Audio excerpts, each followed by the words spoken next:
From ringside tales to stories of grit, boxers, sports legends, where they all fit. No depth in voices, local pride so strong. Join the convo, it won't take long. Assumes that you do porn and you do this and do that. I really don't. And I say, when they say to me, "Oh, what site you on?" I'm like, a building site. Because a lot of them say it's always boys. It's not always boys. Girls can fight too. So I used to get my camera on, my snippers and that, and I used to smash all these walls down. I used to actually kiss me, hug me and that. And obviously the next day, no, I wasn't intimidated. I just felt like I didn't know how to pose in front of the camera because obviously.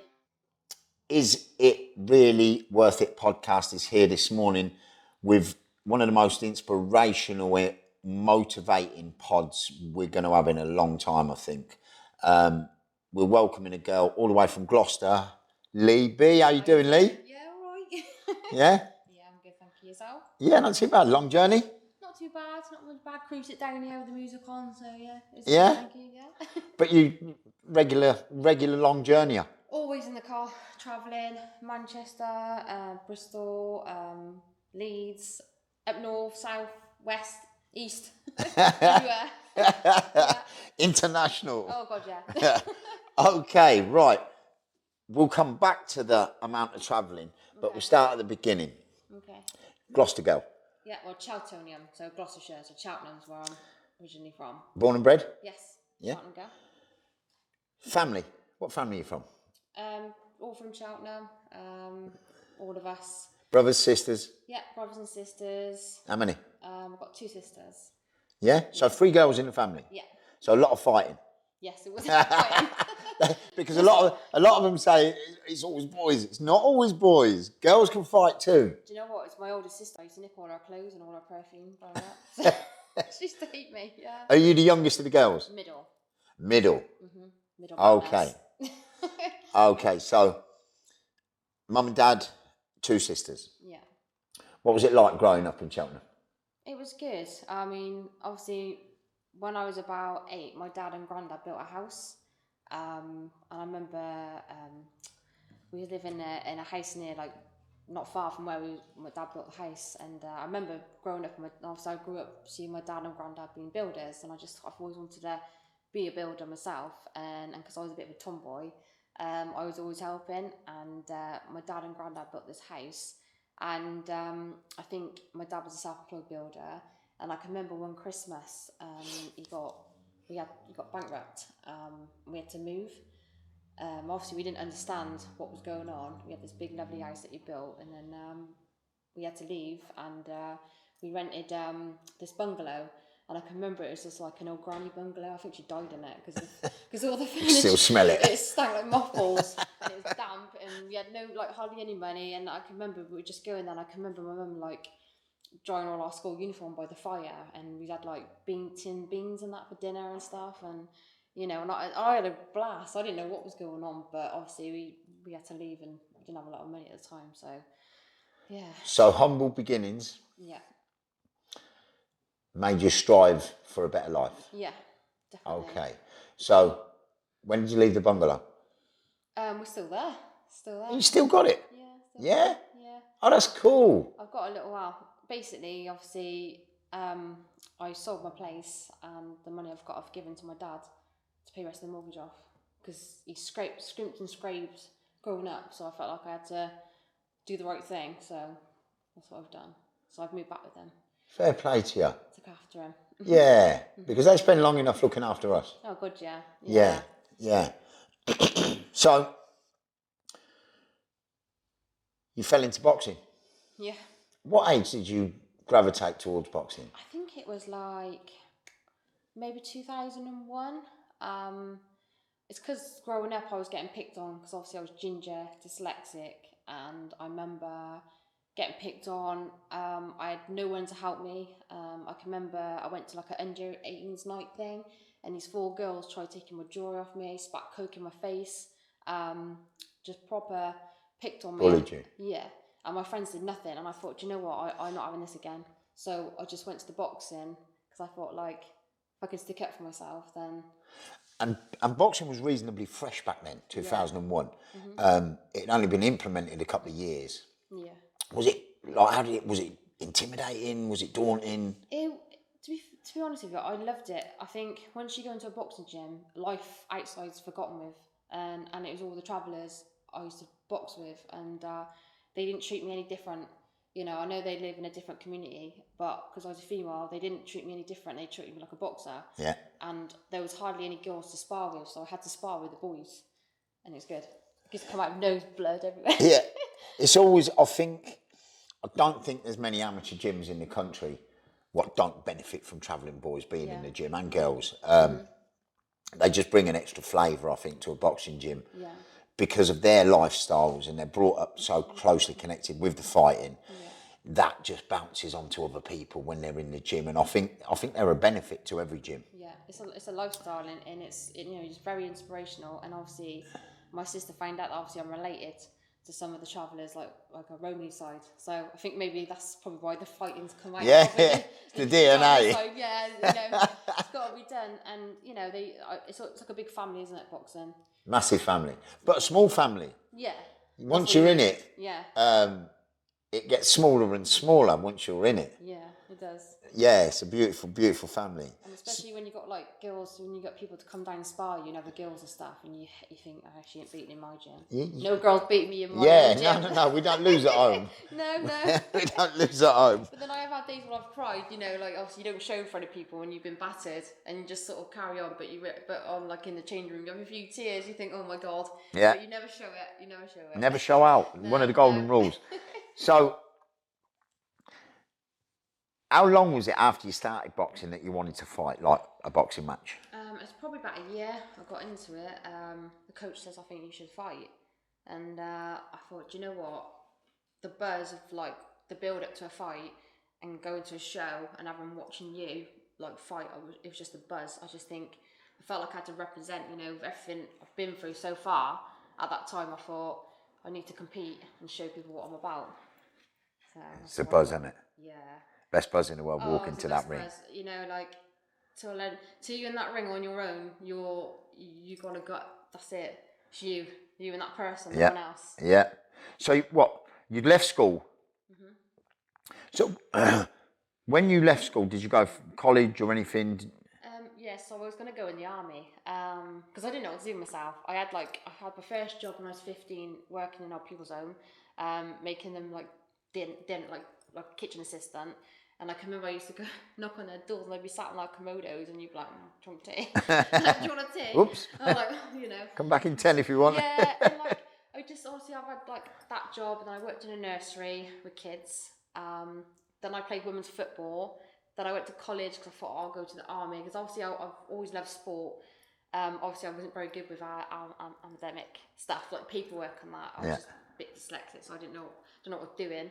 And I just got involved in like anything sporty or creative, and obviously dancing has always been the main part of my life. I never taught myself, and I just kind of used to get all my mates and go down the park and get a blaster and used to make me little dance routines up. I used to think I was on MTV, and then and I just felt like I was always different to everyone else because felt like if I wanted to achieve something, show people what I can do. Wanted to be someone. Yeah.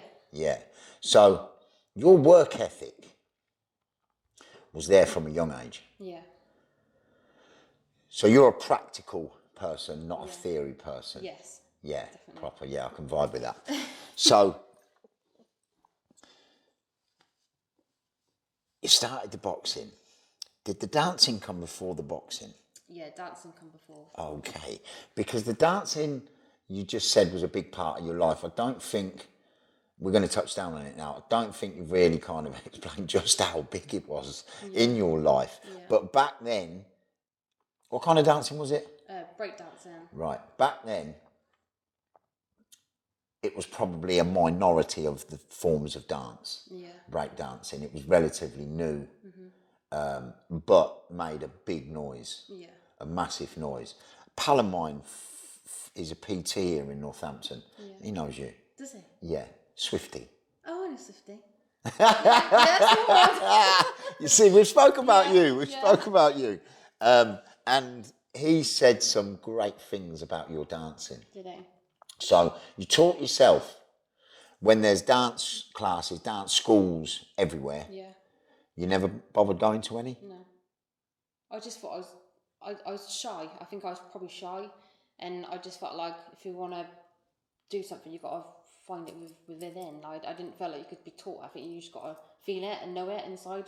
And I just used to watch like Michael Jackson videos and just always dance and copied videos. And obviously, my dad was a Northern Soul Motown DJ, so I used to come with him, watch with the like used to pass on the records, and like this is where you can go into the pubs and not get told off. Yeah. Used to pass on the records, and I used to watch all the Northern Soul dancing and stuff, and I just loved it, like ever since I've been little. Best dance in Northern Soul. Oh, I love Northern Soul. Yeah. Motown, all the old stuff. It's like it's come back. It's big. Yeah. You know, my dad's still DJing now, doing it. So. Is he? Yeah. How cool, man. Yeah. Come on. Yeah. Come on. So where did you go with the dancing? You kind of got to good levels. Yeah. Well, I kind of so basically I used to go to this like pub where they used to practice, and I used to go there and practice, and then they were like, oh, enter some competitions. So obviously I got into podium dancing first, which is just like freestyle. Didn't really know what I was doing, but I just loved the music. And then the reason I got into the breakdancing is because I was podium dancing and I seen some people breakdancing, and I thought, why are they not watching me? You know, I thought, right, I got to learn that. So I went to where they trained, and I just practiced what they did, the moves and stuff. And they just said to me in the day, just represent yourself, do your dancing, and you'll go far. So I thought, all right, I'll do that. I'll just do me dance. And then I just used to go to the breakdancing competitions, like jams, and just used to like just get involved. And like, I was just, because I didn't dance, because I danced, I wasn't very gymnastic-y, like a lot of the dancers do gymnastics. Yeah. But I'm not a gymnastic, I'm a dancer. So I just used to throw down. I used to wear like my Puma tracksuit, my Kangol. I just used to look, to me, it was like the whole package, you know, the way you dressed. Yeah. Musicality, throwing down. And then I just started to win like competitions and stuff. And everyone started to notice, you know, Southwest. Because it's always like London and Manchester. No one from farmland, you know, like we're farmers, like we've got tractors, you know, we've got no internet, got no nothing, you know. Yeah. And so I just used to enter everything, and then I got involved with a crew called Scarecrows from Swindon, a guy called Super J, and you know, I ended up getting sponsored by Puma and New Era hats and stuff, and this is just me just turning up and just throwing down. And then I was travelling to like Holland, and I went to New York to the Rocksteady crew. I was jamming in the Bronx, like it's unreal. And you dance for Run DMC? No, it's for Grandmaster Flash, so Curtis Blow. Yeah. You know, clap your hands, everybody. Yeah. You know, like all the old school, and we danced at for KRS in Birmingham. They was gigging, we were just jamming, like we were just everywhere, like where there was a jam or the old school. Like hip hop heads, we'd be there, you know. I think I was in like Bristol, and I think Method Man walked past me, like, you know, I was just like, right, mate. How you doing, mate? Right, mate? Yeah. It's only Method Man. Yeah. And like, I was just getting involved in everything, and everyone was just like saying, "Oh, Libby, you're different, like to everyone else." And I've always felt like I was different because I just made up my own style myself. You know, it's just my personality. Just too funky, fresh. And different's good. Yeah. Yeah, different's good. So, how long were you doing the breakdancing for? God, years. I mean, I'm still like a B girl, you know, like if someone come up in my face, I'll still battle them, you know, I'll be like, oh, my bag, I'm going.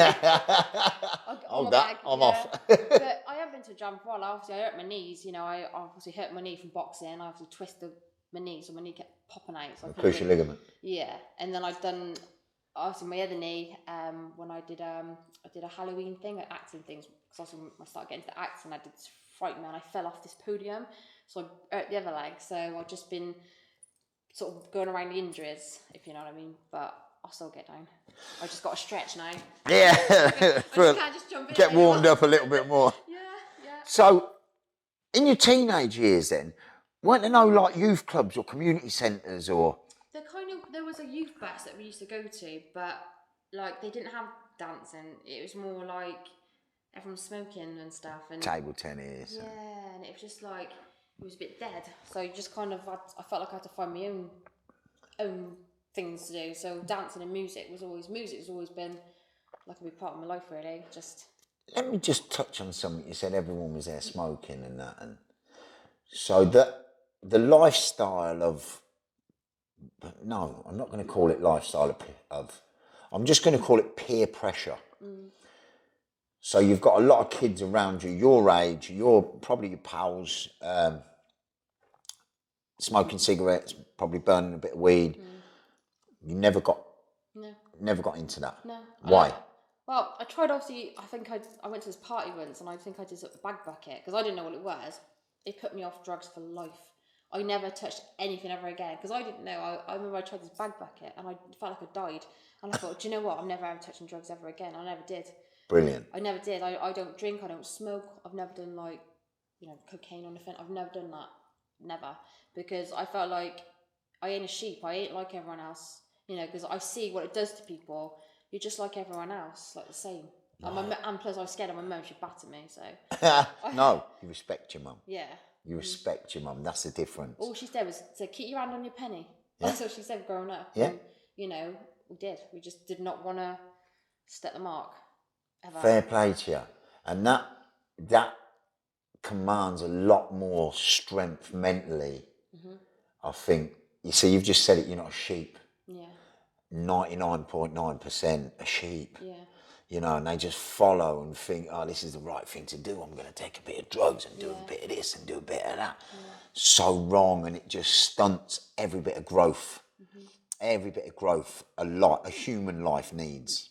That's why training and boxing's so good for you, because it's that's helped me get through a lot of issues in life.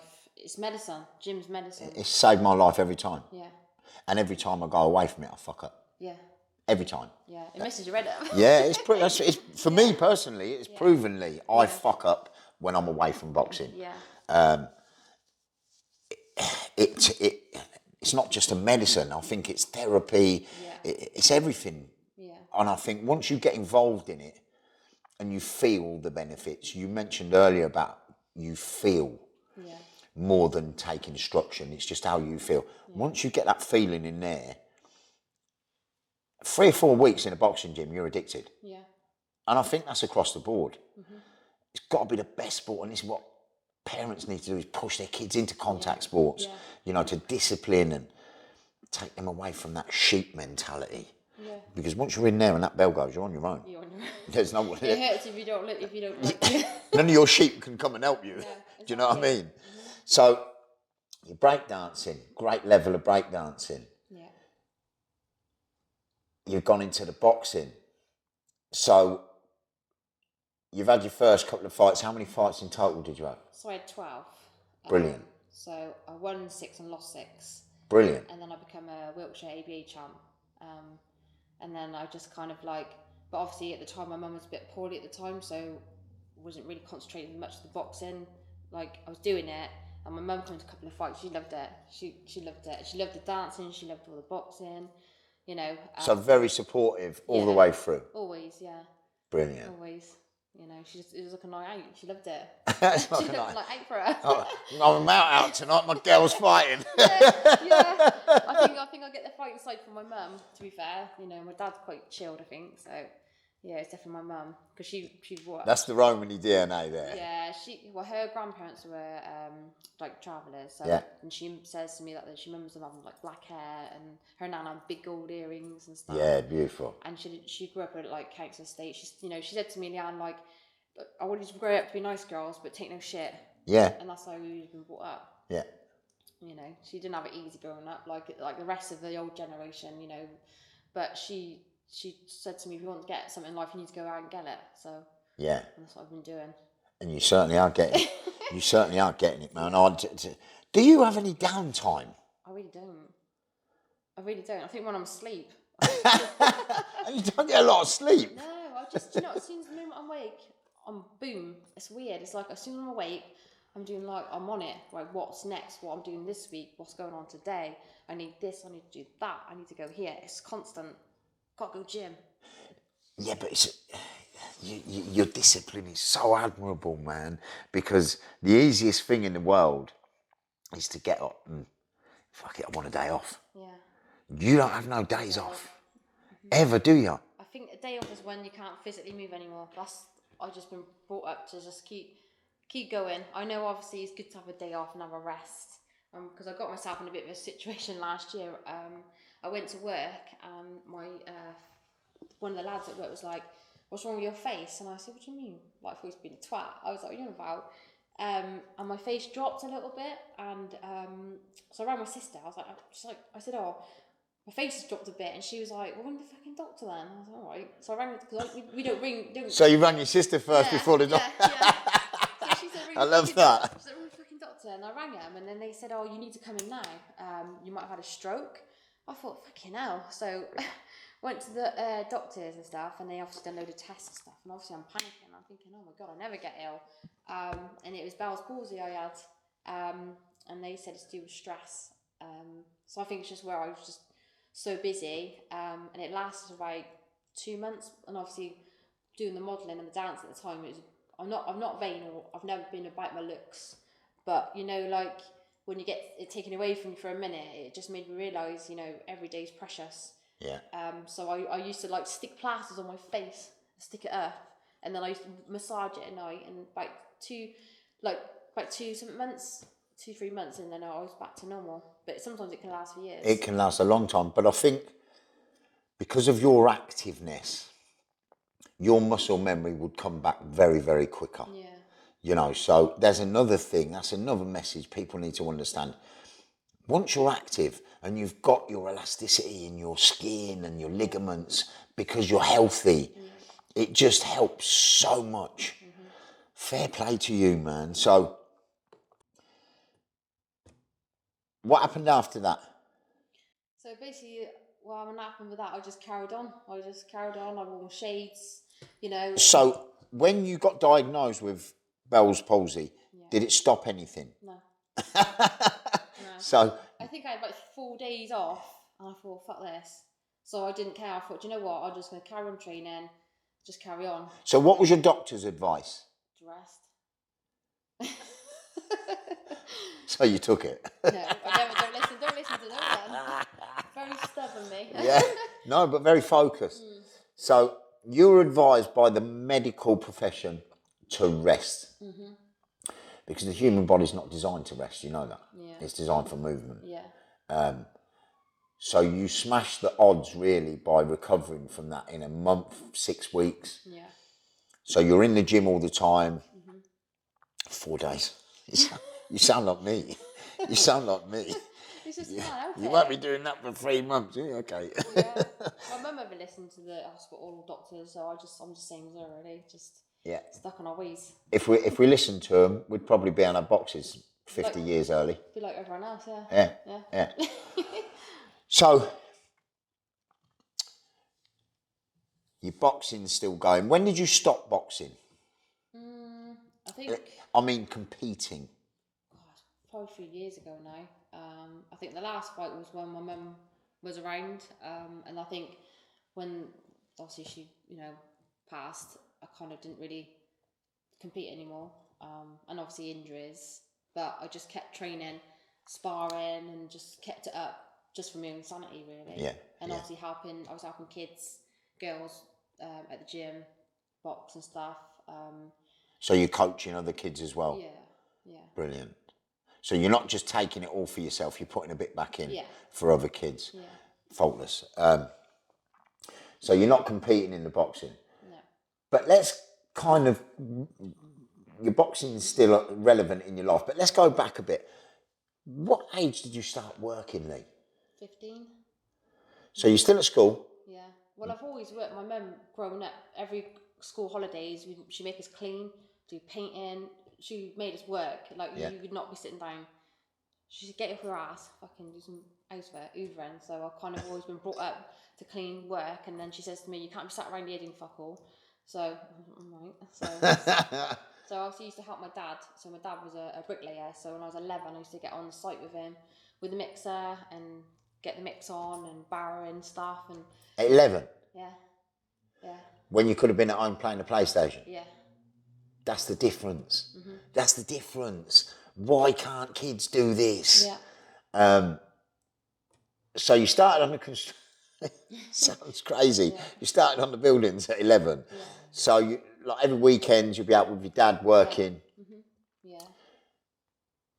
Left school at what age? I think it's 15, and obviously I went to college, but obviously I just thought going to the army, I thought I'd be brilliant. But the reason why I didn't get into the army is because I went to Pirbright, and obviously I'm only 16. I'm young girl, and I can remember we had to get these like DVD like tape players. I don't even know what that is anymore. VHS. VHS. Yeah, I remember this. You had to pick like what subject you want to get into. So I picked the drugs one because I don't know what I'm fucking looking at. And I can remember the soldiers were like, "Why are you picking drugs one?" I said, "I don't know." Like I felt like they was a bit like, so I picked this drugs one because I didn't know what to pick, and we had to watch this video of like the drugs and stuff because I wanted to get into weapons, artillery or whatever. And then I can remember we had to do medical, and I think I had the worst pants on. I had to sit in my underwear for medical. I wouldn't do it. She said, "Can you sit in your underwear?" I was like, "No." I had the worst pink pants on. I thought, I'm not sitting here in my pink pants. So she said, "Well, if you don't want to do the medical, you can't proceed." I said, "Well, I'll fucking go home then." So I remember ringing my dad saying, "Dad, can you pick me up from the station?" And he went, "For fuck's sake, I didn't last long, did it?" So and that was the army day. I was done, and I didn't go back then. So Right, that was at 15. Okay, 16. 16. And then obviously I'd done so I worked with my dad like all the weekends, and then I worked obviously in old people's home doing that. Then I worked in a restaurant being a pot cleaner when I was like 17, 18. Then I was then another old people's home I was waitressing, and then I worked in I can remember I worked in this hotel. Inviting people leave their dildos behind. What's that about? I remember cleaning hotels, people used to leave all their dildos and stuff, and I can remember all the girls used to chuck it around the room. I'd be like, "Oh my god, being a young girl, like it's embarrassing." I thought I can't be doing this chambermaid work anymore. And then obviously I'm scared what I might find. they was all different colours. I didn't realise sizes, colours. I thought, what the hell? Like, also, I'm a young girl. I've been brought up like my mum didn't really talk about it, like. Yeah, proper. You've been brought up proper. Yeah, she didn't talk about things like that. And I can remember the one time when we had the house phone. I can remember she said, "Oh, I had a funny phone call." And I said, "What's that then?" She goes, "Some bloke asked if I had a big bucket." Oh, we started laughing because she didn't know what it meant. We were like, big bucket. She's like, "Oh, dirty bastard."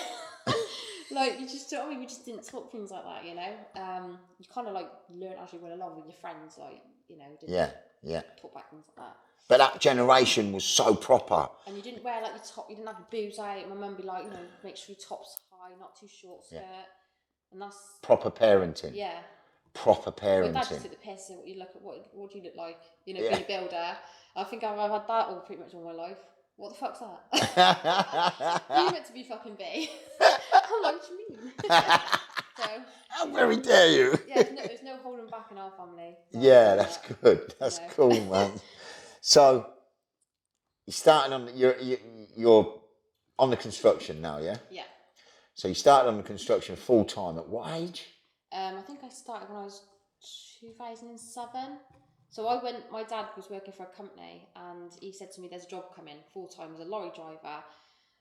So I just passed my test when I was 18. I thought, right, fuck it, I'll do it. Lorry driving, you passed? Well, they wanted me to go on the job to be a lorry driver, but I didn't. I ended up just working with my dad. The job was to drive a lorry. So I got to the job, and then I didn't drive the lorry. I ended up just working with my dad. Stayed with him the whole 12 years.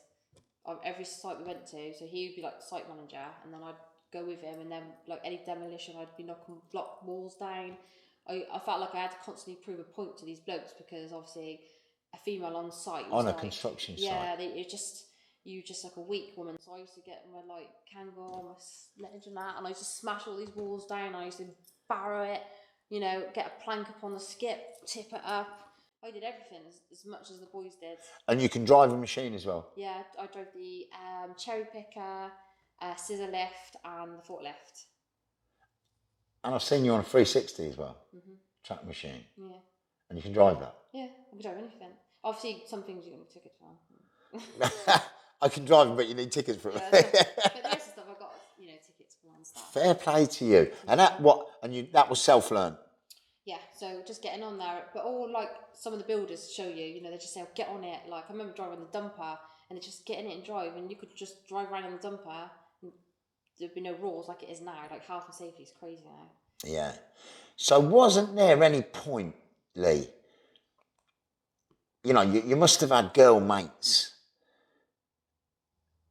who obviously said, "What the are you doing?"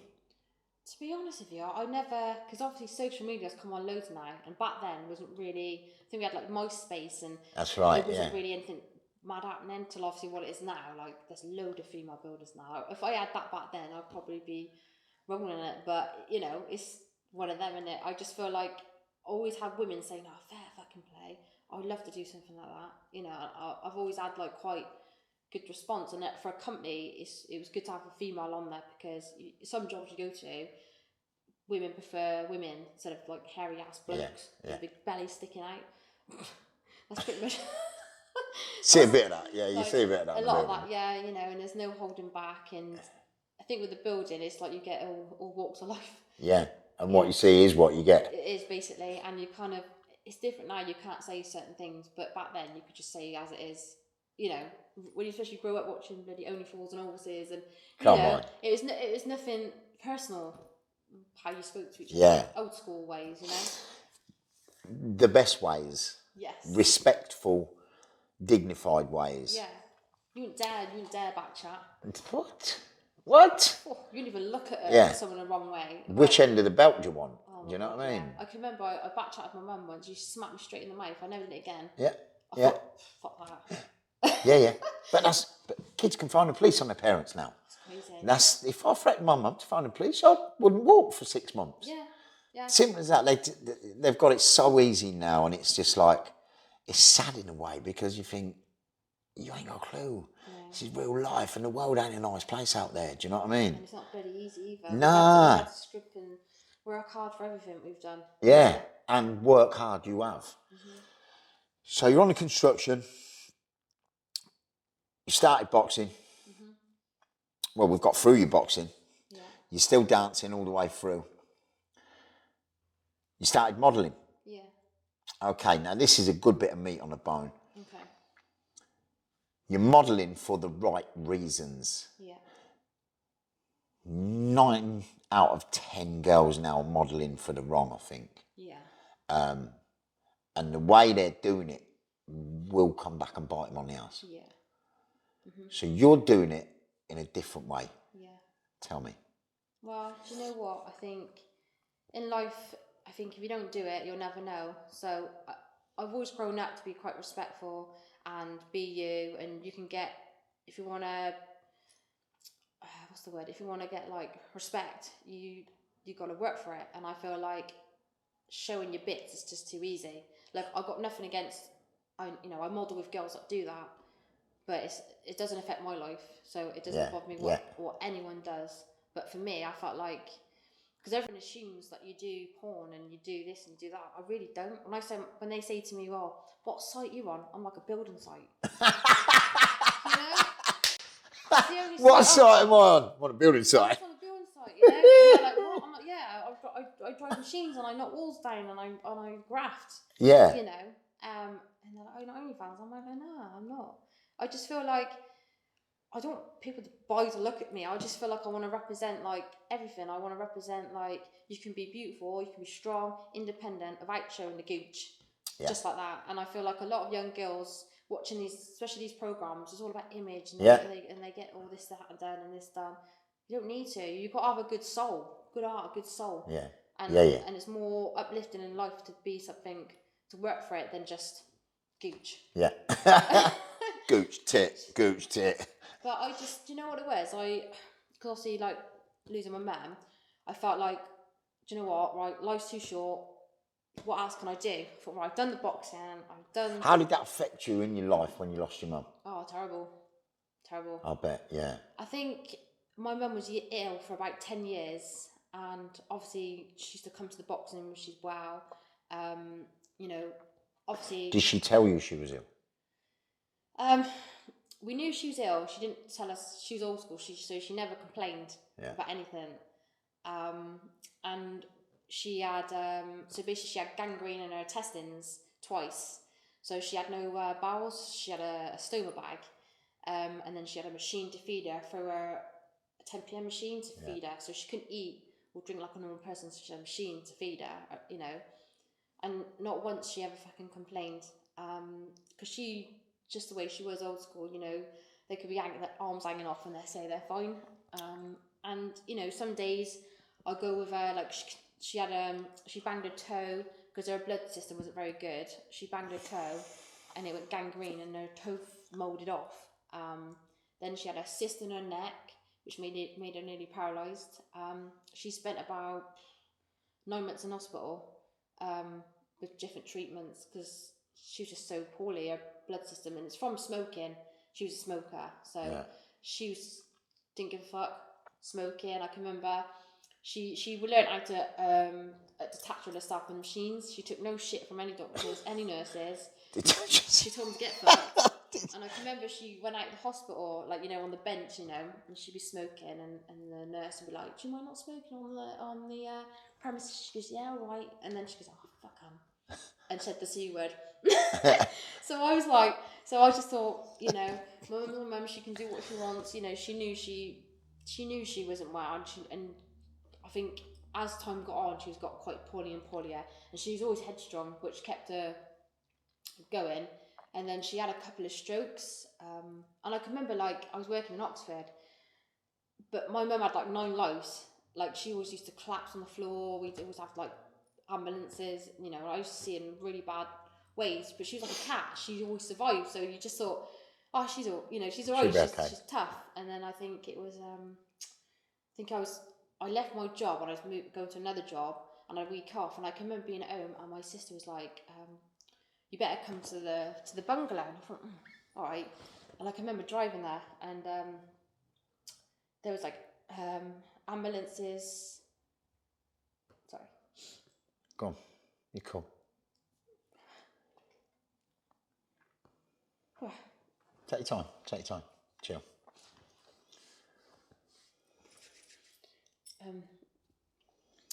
And I remember knocking on the door, and there was like a ambulance lady, and I was like, "What's going on?" She said, "Oh, you know, your mum's here now." So I said, "Fucking get the fucking way." So she wouldn't let me in. So I went round the back, and she collapsed and died. Before you got there? Oh, I'm so sorry. But luckily, the night before, I went round, and it was my nephew's birthday. She couldn't come to the party, so I remember I sat with her in her bedroom. And she was like saying she loved me and stuff, and I said, "What you want to buy, you twat?" Like, because we never talk like that. Like, so I said, "What's what you want to buy?" And I can remember her talking about a rabbit, and we just talked about really random stuff. Because she had a stroke, I don't think she was all there, so I just went with it. And she was saying she loved me and stuff. She kept saying, "Who's at the door?" And I was like, "No one's there. What you want to buy?" And then she kissed me and hugged me and that. And obviously the next day, my sister tried to revive her. She collapsed on the toilet. My sister tried to revive her, and then she didn't. She died. So I can remember the ambulances put her in the bed, and we had to wait for an hour for the coroners to turn up. And I think I made her a coffee. I remember she was dead in her bed, and I made her a coffee because we didn't know what to fucking do. Because, you know, like, every time she was fine. Yeah. And then they'd come to pick her up, and I thought, I can't watch her put her in a body bag. And then she was off. She was gone. So, how did it affect your lifestyle? You know, did it make you want to work harder, train harder? Did it push you further? Because I know she loved everything, like what I did, and I thought it pushed me more. Because I thought nothing can be as worse as that. So I thought, well, you could either go down the bad way or the good way, and she's brought us up to be strong, independent woman, never to rely on nobody for nothing, and keep your business to yourself. And I thought, right, do you know what?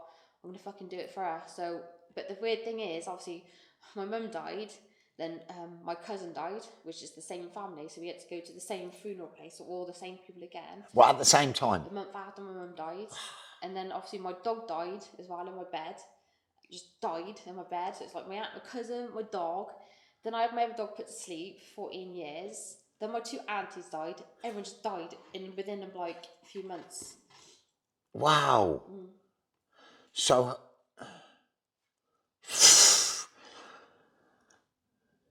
you could have easily went down the wrong road. You could have turned left instead of right and really fucked up. your upbringing and your parenting obviously played a massive part in your life. Yeah. The effort your parents must have put into you has been so beneficial. And I think this is where families are going wrong now. Yeah. They're just going so wrong. And a lot of parents, oh, I do the best for my kids. I've got them PlayStations and iPads, and they're just sat in their room for 7-8 hours at a time, and they're happy. They're frying their children because they're too lazy and just ignorant about their kids' future. Yeah. And I think this is why society is the way it is, and it ain't going to get no better. But you've brought kind of a breath of total fresh air, man. It's like so inspired for me as well. It's so inspiring, Lee. Phenomenally inspiring for me, because the people, I think in general, you put yourself around. Yeah. As humans, I think we're very quick to kind of judge, and we're very quick to compare. Yeah. But the social media aspect has rushed this on massively. Mm-hmm. So you don't compare yourself to nobody. No. You're just doing you. You've got your own path, and your journey is really locked in. Yeah. So you're modeling. That must be busy, because you ain't got a lot of time on your hands. No. Well, I'm 41, and I just thought if I could represent You're women. 41. Yeah, 41. Yeah, cool. If I could represent women my age, that we're not past it. We're not, because you've had, like, a lot of, obviously I've got no kids, but I know women have got kids and they have families, but I find when you get a partner, they're not very understanding of what you do. Like, I don't do what the rest of the girls do. I'm quite subtle, I think. I don't, and it's hard to find someone who understands. Obviously, for me, I'm representing not just your bits. I'm representing like a strong, independent woman, and you can do anything you want. And life's so short. And I think, like, obviously losing my mum is made me realise time. We've only got time. So I think I was going through my Instagram and I see a competition up from UK Calendar Girl. And I thought, well, I'm all right shape. I thought, I'll give it a go. And I applied and I got through, and I went to this like mansion. I've never done it before. Obviously, I wore bikinis. I was a bit like, I don't know what I'm doing. What are you looking at? And all the women walking around, and I thought, okay, well, Intimidating? No, it wasn't intimidating. I just felt like I didn't know how to pose in front of the camera, because obviously, like, angles and like that. Like way you stand, like double chin, and the way you twist, and I didn't know. I just felt like I was like, right, mate. Do you know what I mean? Like, and then I got to, like, I think it's like the top 1,000, like I got to the final, and you had to text people voting, and it was for men's mental health and prostate cancer charity.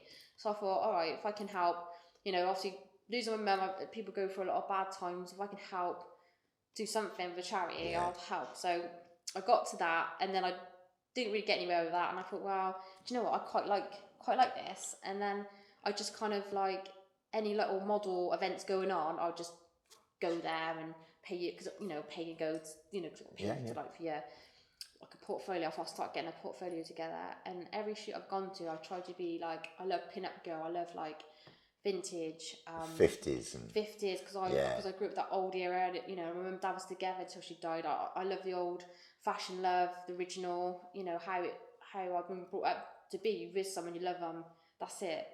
But it's just, obviously, not saying that it's different. I'm not saying things that work out, people split up, I understand. You either grow apart or you work together. You either work together, sort out, but people quit to go. Throw it all away. Yeah, just for some scab. You know what I mean? Like some floozy, and it's just not worth it. So, and I just kind of, like, every little model opportunity was happening, I would turn up and go.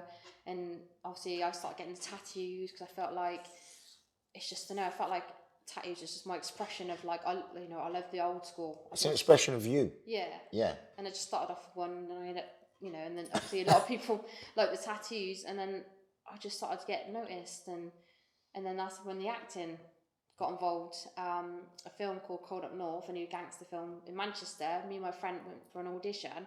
So the modelling work has led to the Yeah, actress, acting, yeah. the acting work. So how did the acting thing come? Because we spoke about this on the phone. How did the acting thing come about? Well, like my first acting role, because obviously I started dancing at a place called Albert Slosh, and you got to do acting with it. And a lot of the people who dance there have been to drama school. There are a lot of people I've been around drama school and all that. I've never been to drama school, so I learn off people. I watch, analyze people. I'm very observant. I watch and I'll practice, and we've got to do like a dance routine because they've been trained. They can do it like that. I have to go in the kitchen and take a bit longer to practice. I'm like 1 and the 2. I have to really, because my memory's not the best, so I'll make sure I get it spot on, and I'll get in that change room and I'll make sure I've got every step right, because I'm thinking I don't really know what I'm doing. And like with the acting, and obviously I listen to how they do things. I think, oh, I can do that. Then an audition come up for Frightmare to be like a scary actor. So I thought, oh fuck it, I'll wing it. I'll just fucking go. And all the people same again, all drama students. I've never been to drama school in my life, so I can remember they was all in there giving it the whatever. So I thought, fuck it. So I'm gonna give it the.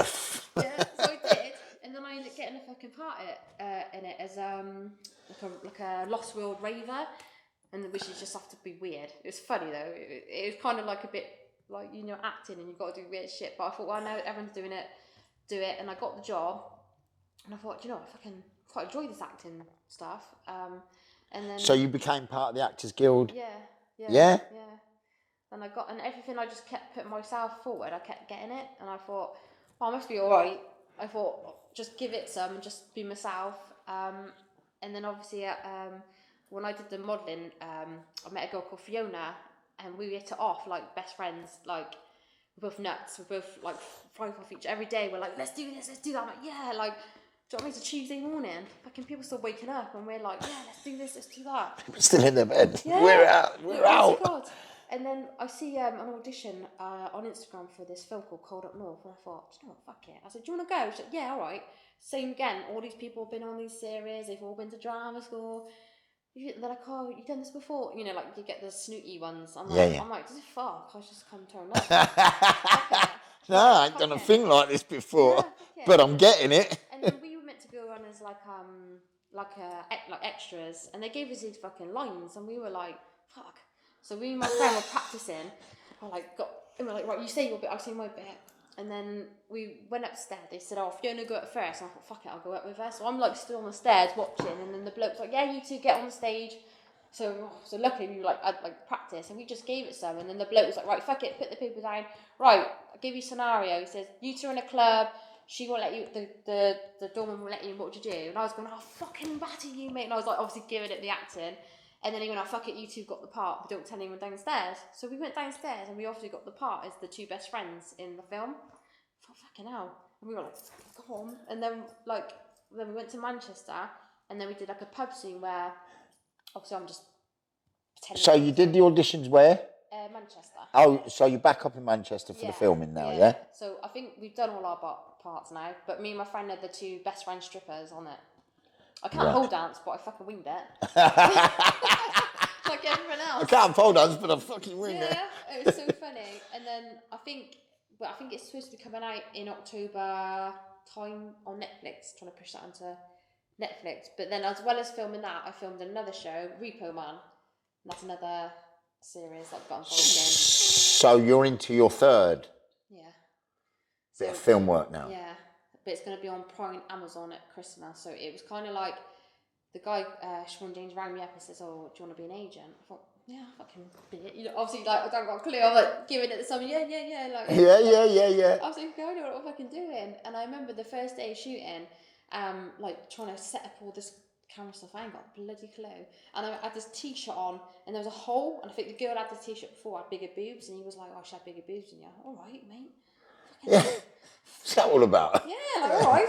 What? So I put this mic in and got all set up, and then and I just did it, and I just had to fake fight people, and I thought, this is fucking wicked. This is easy. Yeah. Like just ragging these girls around, like, obviously I can hit them, but I just thought, this is wicked. wicked. I need to get into more acting. So yeah, it's just a buzz. But you're still on the construction. Yeah, still on construction. Still working every day. Yeah. Still in the gym every day. Yeah, every day. Because I make sure every day I get a little bit of motivation from you. Yeah. Still doing your boxing. Yeah. Still doing your modelling. Yeah. Now you've brought a bit of acting. Yeah. Where the fuck do you get the time? I don't know. I feel like every day's a new day. Life's short, and I feel like you just got to get it every day. Because one day you might have to move.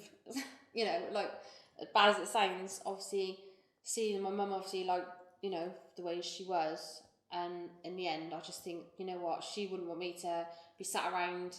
There's something doing to nothing. do. Yeah. And I think I know some people like haven't got the inspiration to get up and go, but I feel like you have to. I think you have to get up and go and do something. Yeah. Do it for yourself. Don't do it for no one else. You know, and you're always going to get judged. I get judged all the time, and especially with the modelling. You know, certain girls and guys saying, "Oh, I bet you do this." No, I don't. I work on site. I work. I earn my own money. I get up every day. You know, if I can help people who's been through like losing someone, I would help. You know, and how I dealt with it, because I don't think nobody really knows what to do. I think it's easy just to. And everyone grieves differently. Yeah. So motivating. So, your aspirations, where do you want to be in 5 years? Don't really bloody know. I just want to be somewhere where I'll probably still be acting and dancing. I'll be doing something. I won't be away. I just want to be like, I just want to help people get through dark times. I feel like I need to help. I just don't know. I feel like, I don't know what it is. I'm quite like spiritual as well. Like I'm a little bit psychic and I see things, I know things. I feel like I got a path and I feel like I'm not finished. I still got a way to go. Because everything I've done, I've learned and taught myself, and you know, and I've had a lot of negative people on the way, you know, to bring you down and tell you different. And they're like, "Why do you want to do this?" And I think, "Why do you want to do whatever you're doing? I'm not bothering you." And I feel like we're in it together. I think, you know, life's hard, and I feel like if I can achieve something to inspire people, then I'll be happy. Yeah, and inspire you do. Inspire you do. We're going to round this off with a few F's. Okay. Sounds a bit wrong. Favourite film? I love my all-time favourite is Calamity Jane, Doris Day. Ah, I grew up on that film. Yeah. Doris Day, Calamity Jane. Yeah. Yeah, I grew up on that. Because my mum was like, I reckon I must have been a cowgirl of a past life, as you can tell. Yeah. Especially the country thing. But yeah, I used to love watching all the old school films, like, Calamity Jane. Favourite food? Chili con carne, because my mum used to make it really good. And I just love chili con carne and garlic bread. I like it. Yeah. I haven't had that in years, though. I know, it's old school, isn't it? Yeah, I haven't had it in years. Yeah. When it's made right, it's right. Yeah. When it's made right, it's right. Favourite fighter? Now, that can be deciphered. Now, you're a boxer, so this could be deciphered differently, because a lot of boxers have a favourite fighter and a favourite boxer. Yeah. But we'll just round it off. Favourite boxer? I suppose, like Tyson, obviously, because obviously that's what you saw growing up as Tyson, you know. But then I feel like my fighters, probably in the gym, you know, the lads I used to watch, they were like my inspiration. Yeah. You know, like all the travelling boys, they was always my favourite to watch, because when I used to go to the gyms, I'd be like, oh, it's not like the lads I used to train with. Yeah. I feel like the guys in the gym. Brilliant, yeah. You know. Yeah, that's a good answer. Yeah, they was my inspiration. So you must have a favourite fight. Okay, so if you was to sit, let's just say you're getting ready for a fight and you're just chilling, you just want to watch a bit of YouTube, watch the boxing, what would be the first fight you put up? Do you know what? I like putting at the women's fights, you know, but I don't really know who's doing what's what with the women's fights. I've never watched specific fights. Because I obviously do what I want, and I've never really followed anyone. I've never known who certain fights are. It's always the people. There's one woman, I don't know her name. It was on Netflix. Katie Taylor. No, it was a way before then. Jane Couch. Yeah, is it? And it was on. Because she's a Southwest girl like you, Jane. Yeah. She's a Bristol girl. Yeah. And she brought professional boxing to Britain. Yeah. I think she was the first pro-carded girl in history. Yeah. I've had a good night out with Jane. Yeah. I think they're more inspiration to the people from back then. I feel for me because obviously. Yeah. You know. Well, she paved the way. Yeah. She paved the way for the girls. Yeah. And a good fighter and all. Yeah, girls are getting good now, aren't they? Yeah. Getting worse than them. No, but they're getting really good. They're getting so good, and it's so good to see. Yeah, 'cause the back Katie then Taylors, Yeah, the yeah. phenomenal And they're all fighters. humble people as well. Well, Katie, Sky Nicholson and Sky and Raven are fighting in Saudi next month. Yeah. The first women's world title fight in history there. But, yeah. So they're absolutely killing it, and they're cracking girls, both cracking girls. It's going to be a great fight. I can't wait for that. I love the training. I still train like I'm fighting, but I'm not. You know, because that's the way we I do. My mentality, I can't. If you went in the gym and you didn't give 100%, it'd be like fuck off. There's no point in going. Yeah, that's what they used to say. I normally say if I don't try and kill myself every day, I've missed a day. If you can't physically walk out and you can't breathe, you know. I've missed a day. I've lost a day. Yeah. So, favourite holiday destination? Butlins, my Ned. I love that. Come on. So you're an actress. Yeah. Who's your secret crush then? Oh God. So it's Tom Hardy. Tom Hardy. Yeah. Only because all the gangster films and stuff. And I used to like Leonardo DiCaprio from Titanic back in the day. Yeah. That was probably the last time I went to the cinema. I don't go to cinema. You don't need to. You're in the cinema yourself. Yeah. You're making cinema. You're making cinema now. Hopefully. Yeah. So, I think that's rounded it up. Lee, it's been an absolute pleasure. Thank you very much for having me. Is there anything you want to say? Just be you, innit? Just be you in that crazy world. Don't be following nobody. Just just do you, be you, and it's rewarding because you know you've done it with your own hands. Yeah.